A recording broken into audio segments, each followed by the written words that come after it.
All right, it's a beautiful morning. We're back with Math 676, and I would like to talk about how to implement problems that have multiple solution variables. So in the last class, we had talked about a systematic approach how to deal with problems with multiple solution variables. We had talked about that you should always write it in matrix form, multiply from the left with vector-valued vector-valued test functions, integrate, and so on and so forth, and how you get one bilinear form that describes the entire system.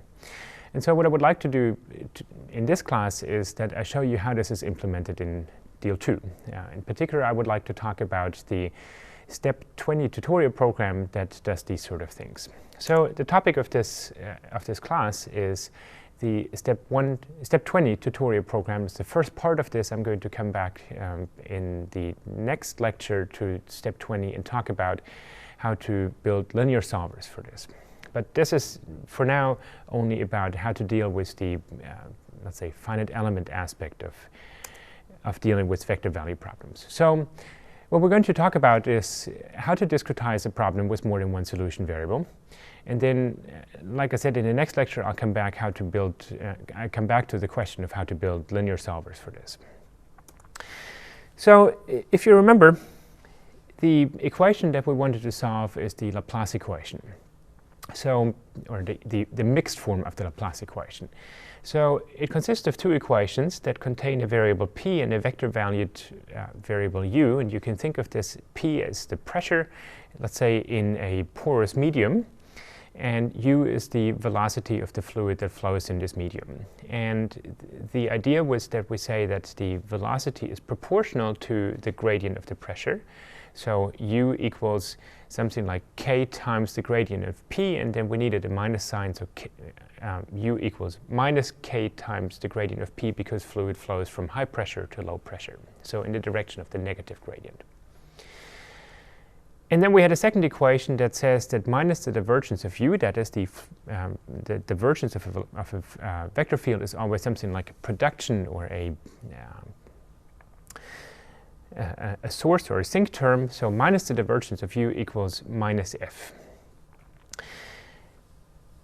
I showed you how to derive the weak form that is associated with this. And we came out with a weak form that looks like this, namely that the u component of our test function times the inverse of this k. You can think of this as a matrix, as a permeability tensor, or you can think of it just as a permeability number. So the u component of the test function times the inverse of k times the u component of the solution minus diff of the u component of test function times the pressure component of the solution, and so on and so forth, equals whatever is on the right. The point to remember was, again, that phi u and phi p are the components of a vector-valued test function, and u and p are the components of a vector-valued solution. So from this weak form, we get the matrix entries as we always do. Namely, we say that I can write the solution u and p, so the capital U, I can expand this in terms of basis functions phi I. These phi i's, of course, again have components that are phi I u and phi I p. And so we expand u and p, we pull the sum out, and then we get the matrix times the solution vector ui, or uj. And we get matrix entries that look like this. So aij equals, and now we have test functions phi I and trial functions phi j. So I showed you in the last lecture that when you have this bilinear form that defines these matrix entries, we can translate this literally almost into the source code. That in deal.II we have a way of writing, let's say, what the u component of shape function I at quadrature point q is. Namely, it would be f values, that's the values of the vector-valued shape functions. But then we subscript this with velocities, dot value I, q. And velocities is something that identifies the first dim components of our solution vector. And likewise, if we want to have the pressure, we have to have some variable pressure that identifies the dim plus first component of the of the solution. So these are the sort of steps that we needed to do, and then I'm going to show you how to represent this in code, how this actually looks when we build the bilinear form. There are other parts that we needed to talk about, namely, what is the actual finite element that we want to use? And I talked very briefly about this, that you cannot just use any combinations of finite elements for the mixed Laplace equation, but that you have to satisfy some stability condition that is often referred to as the Babushka-Bretzi condition or the LBB condition, the Ladijenskaya-Babushka-Bretzi condition. So these are equivalent terms, Babushka-Bretzi or LBB condition. And that in our case, what we're going to do is we're going to use the Rabiat-Tomar element for U and a discontinuous Galerkin element for the pressure.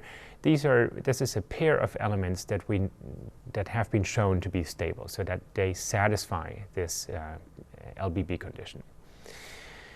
And then I very briefly talked about the fact that we need to have this FA system object that couples all of these things together. So I'm going to show you this. I'm going to show you how the weak form translates into the actual code. And then we also talked about how to make the output look as expected. That is, how can we describe in the output file that these are not just disconnected components of the solution vector, but that these are actually, that they have a structure, that the first dim components form a vector field, and the last component is a scalar, that this is something that we have to describe in our graphical output formats. Okay, so with this, let me jump right into the code. As always, you can find the documentation online at deal.II.org. In order to run it, as always, you go into the example step 20 directory. You have to call cmake on this particular directory, telling cmake where to find both the deal.II installation, namely in here I write this as /a/b/c. This is whatever directory you have chosen. And then the dot after this is the directory where you find the sources for step 20, which is, of course, in the current directory. And then, so after calling cmake, you can call make run. Of course, as always, I want to encourage you to play with this. So if you read through the introduction, if you read through the results section of step 20, you will find suggestions of how to play with this program and how to modify things. So I'll come back to this. Now, let me jump right into the code. So if I go to the step 20 website, then you will find, as always, the usual layout. So in the beginning, there's a fairly long introduction in this case that talks about how to translate finite elements into, or in this particular case, the finite elements for the vector value problem into code. There is also a long section about linear solvers and preconditioners. That's going to be the subject of the next lecture. And some sample code that illustrates the sort of things that we do here. As always, I'll just show you the plain program, the version where we have stripped out all of the comments. So, in our usual style, let us start reading this program from the bottom, right? So we look at the main function. And if you remember how we had introduced this in step 6, that there was always this usual structure that we have a try catch block, and that in the catch block we have a little bit of code that outputs error messages if anything goes wrong, for example, if we run out of memory, and so on and so forth. This is all boilerplate code. All of the tutorial programs after step 6 look exactly like this in the catch blocks. The part in the try part, that's where the actual stuff is happening. So in this case, after let's say importing the namespaces of deal.II, and we have a namespace where we declare all of the classes of step 20, what we do is we look at, or we create an object of type mixed Laplace problem. That's the problem that we want to solve in this tutorial program, and then we run it. So let me show you this class, mixed Laplace problem. Mixed Laplace problem is declared way up here. So right here, in this namespace, step 20, there is a class, actually it is a class template, mixed Laplace problem, and it has basically the same structure as you have seen in step 6, for example. So it has a constructor, and it has a run function. The constructor in this case takes a polynomial degree, that is the degree of the finite element that we're going to use. And then it has this run function that, let's say, does all of the major steps. It calls the setup function, it calls assemble system, it calls solve, it computes the error of the solution, and then it outputs results. So these are these 5 functions that are essentially unchanged from step 6. There is a variable that stores the polynomial degree. There is a variable that stores the finite element mesh, or let's say the triangulation. There is a variable that we will use to store the finite element. There's a DOF handler. And there are variables here that describe the linear system: sparsity pattern, system matrix, solution system, right-hand side, just like we had in step 6. The only difference is that here we don't have just sparsity pattern or sparse matrix, but these are of type block sparsity pattern and block sparse matrix, and I'll come back to that in the next lecture. That has something to do with the way we want to represent the linear system that comes out and how we want to solve it. For now, the important part is essentially to look at this one here. So the finite element that we have here is not just a scalar Lagrange element, for example, but it is composed of others. And the FE system class is the class that is able to compose an element of simpler ones. So in our case, we want to compose the element for the coupled system from a Rabiat-Thomas element and from a discontinuous Galerkin element. So these are represented by classes FE Rabiat-Thomas and FE DGQ for discontinuous Galerkin, Q as in a Lagrange element, just like we do for FEQ, which is also a Lagrange element, with the difference that the FE DGQ is discontinuous. So how do we initialize this sort of variable? So if you go to the constructor of this class, which is right here. So in the constructor of this class, we initialize the member variable degree with the degree variable that we get out of as an argument to the constructor. And then we initialize this variable of type FE system, FE, with something like this. So FE Rabiat-Thomas of this given polynomial degree, and we need 1 copy of this. And you remember me talking about this in the last class, that the Rabiat-Thomas element itself has dim components. It's a vector valued element. So we have 1 copy of this, and then we have 1 copy of the FE DGQ, also of the same polynomial degree, and 1 copy. So in total, we have here 2, we call this base elements, that together have dim plus 1 components, dim plus 1 vector components. And then, so this is the place where we initialize the finite element system. So that gives us an object of type FE system, which is derived from the base class finite element, which is what is going to be used throughout the program. The next place that I would like to talk about is, if you go back here to the function run. So as always, we set up the grid and the enumeration of degrees of freedom. I'm going to come back to some of that in the next lecture. Again, the next place that is of relevance for now is this function assemble system. This is where we assemble the linear system, the matrix and the right-hand side. So in the function assemble system, what you will find is essentially that it works just like all of the previous classes, all of the previous tutorial programs. So we start by introducing a quadrature formula here. So this is, in our case, a Gauss quadrature formula.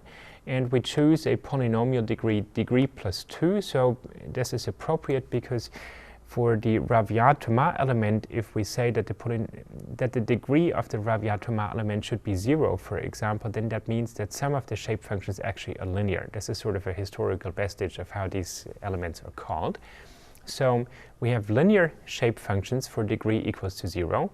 And if you compute terms like the mass matrix that comes out of, let me show this to you here again. If you look at the bilinear form, for example, at this term here, this is essentially a mass matrix, right? It's the values of the shape functions I times the values of the shape functions j. If these are both linear, then you get a biquadratic function that you have to integrate, and the appropriate quadrature formula for this is a 2 by 2 quadrature formula, so that would be degree equals 0 plus 2. So a 2 by 2 quadrature formula in 2D. There are other objects here that I need to integrate on faces. So what I didn't talk about, and I will want to omit this for the rest of this lecture, is that when you integrate by parts in the bilinear form, what actually happens is that you get boundary terms, and that we have to integrate these boundary terms as well, in particular for the right-hand side. It doesn't have an effect on the matrix, but it appears in the right-hand side. And so we will have to integrate over faces. Faces are dim minus one-dimensional objects, and so I also need to have a quadrature formula on the faces. And similarly, I have to have FA values objects that act on faces. The class for this is called FA face values. Like I said, I'm not going to talk much about this. But it is, of course, documented in, if you read through the text of step 20. Then we introduce a few abbreviations here, like DOFs per cell, NQ points.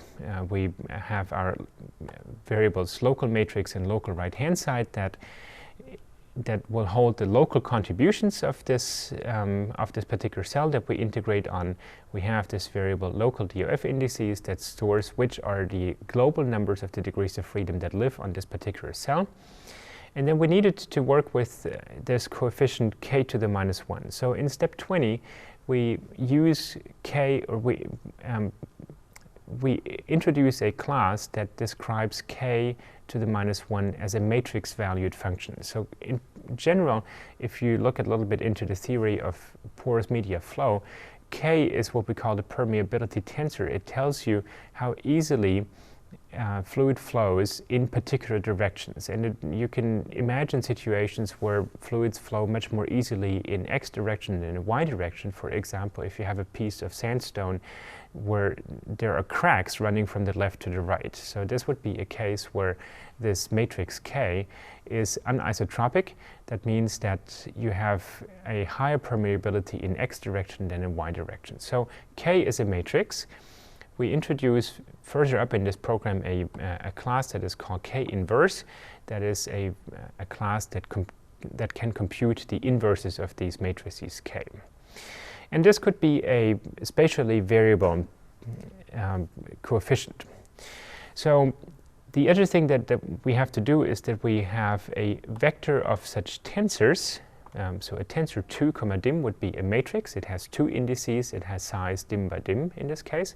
So we have a vector of these tensors that we evaluate at every one of these quadrature points. And that's what we're going to do down here. So K inverse, that's the object, dot value list. We evaluate this at the quadrature points, and it's going to give us back a list of values of K to the minus 1 at these quadrature points. So from there, let me start by talking about this part here. So we have the usual loop over all the cells. We initialize the FA values object on this cell. We initialize the local matrix, the local right-hand side. I'm not going to talk much about the right-hand side, the values of the right-hand side function. Then you have the place where you initialize these k to the minus 1 matrices, and then let me show you how to assemble this matrix. So we have the usual loop over the quadrature points Q. We have then the loop over I, and we have a loop over J. And I'm going to introduce a few abbreviations just to make things a little bit more readable. So I showed you how to translate the mathematical language, for example, that we wanted to have the U component of shape function I at quadrature point Q. This was represented by FA values velocity dot value I comma Q. I want to abbreviate this as phi I comma U, and the data type is as follows. So if you think about the velocities, that's a vector field, right? So if I extract from my coupled finite element or solution variable all of the velocities, I should get a dim-dimensional object, something that would be, let's say, a pair of values in 2D and a triplet of values in 3D. So the appropriate type for this sort of thing is a vector with dim components, and in deal.II this is represented by a tensor 1, dim. So tensor 1, dim means it's an object that has one index, and this index can have values between 0 and dim minus 1. So that's exactly a dim-dimensional vector. Just like further up here, I have introduced tensor 2, dim. That would be an object that has two indices that can be between 0 and dim minus 1. That would be, of course, a matrix. Similarly, if I look at the divergence of my velocities, the divergence, of course, is a scalar. So the divergence of this vector field for shape function I at quadrature point Q is I'm going to abbreviate this as diff phi IU, and it is going to be a double value. Likewise, the pressure component of shape function I is going to be a double. So I'm going to do this for phi IU, phi IP, diff phi IU, and then I'm going to, in this innermost loop, do the same thing for shape function J. And then, with all of these abbreviations, I can write down my bilinear form just like this.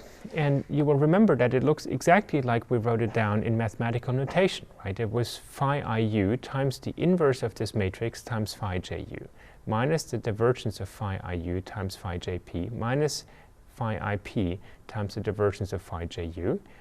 And then it's an integral, so I have to multiply it with dx, and dx in our notation is always this factor jxw. So this is really all there is to it to implement the bilinear form for a vector value problem. This function goes on to assemble the right-hand side here, and then later on to assemble the boundary contributions to the bilinear form, or to the boundary contributions to the right-hand side. I'm not going to talk about this. You can read up on it in step 20. The general idea is, of course, exactly the same. So the code will be easily understandable if you've made it this far. Rather, what I'd like to talk about is the next step then. So after we assemble this, we will have to solve. That's the next lecture. I'm going to skip computing the errors, but then how to output results. So when you output results, this is what happens in this function output results here. Like before, we would like to create an object of type data out. We need to attach the DOF handler. We need to add a data vector.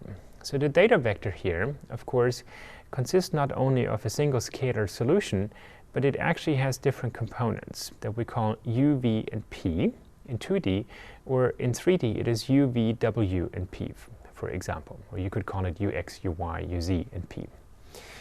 So we need to tell this data out object somehow how are these solution variables called, and how should they be represented in the output file.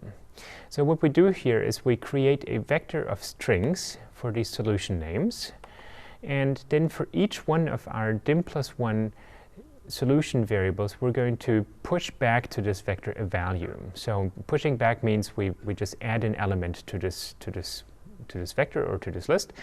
So in 2D we push back the string u, then the string v, and then the string p, and similar in 3D. If we happen to run this program not in 2D or in 3D, but in some other dimension where we have not written this code, what we do is we just abort the program. Essentially, you will find this in many places in deal.II. If you get to a place where you don't expect to go, because you haven't implemented this part, you have an assertion and the condition is false. You remember, an assertion always passes if the condition is true. So if the condition here is false, this place will always abort the program because the condition can never be true. And the exception that's being thrown in this case is called exception not implemented. So that's our placeholder for saying that we want to implement this place at a later time if necessary. Of course, in our case, we're never going to run this program in anything but dim equals 2 and dim equals 3. Then we're going to, so we add these data vectors. We call build patches, which is always our way to convert the solution variables into an intermediate form, and then we're going to write it out, in this case, in GMV format.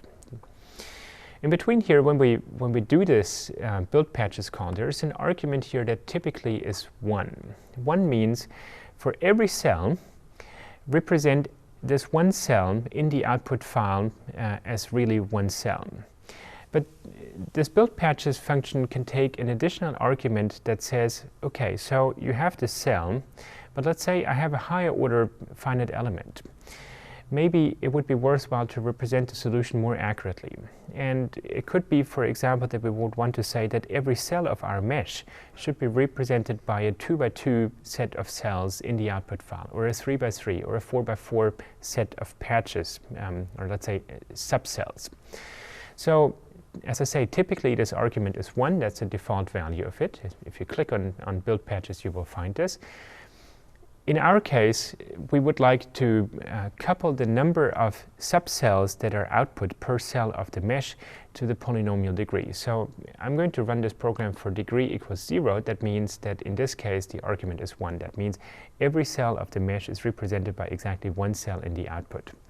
But if you had, for example, if you set polynomial degree equals to 2, then you would want to output, for example, a 3x3 set of subcells for each cell of the triangulation.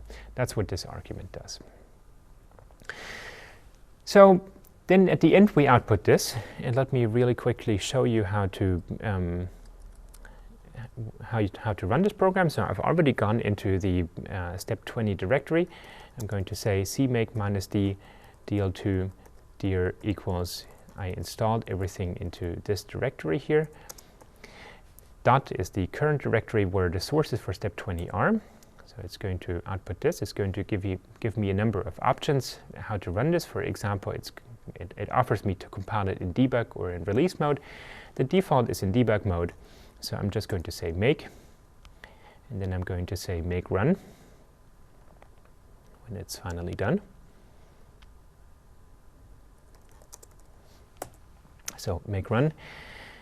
And then you should have this file solution.gmv here that you could visualize. GMV happens to be a fairly old version of a file system. Well, there is a program that is called GMV, which I think is not widely used anymore today. So if you wanted to change this, if you want to visualize things, for example, with the visit program, then you would want to replace the write GMV call in the output results function by something like, for example, write VTK. That's, of course, an easy change to make, and I leave this to you as an exercise. So you've seen the structure of how we convert this program, or how we convert the mathematical notation into the notation in the code. And what I would like to do in the next class then is to come back to what do we actually do with this. So now we have this matrix and we have represented it through this bilinear form. How do you actually go about solving this? So what are the steps that you have to do in order to solve a linear system that comes out of this in a way that is appropriate for a matrix like this one, for example? But we'll come back to this in the next class.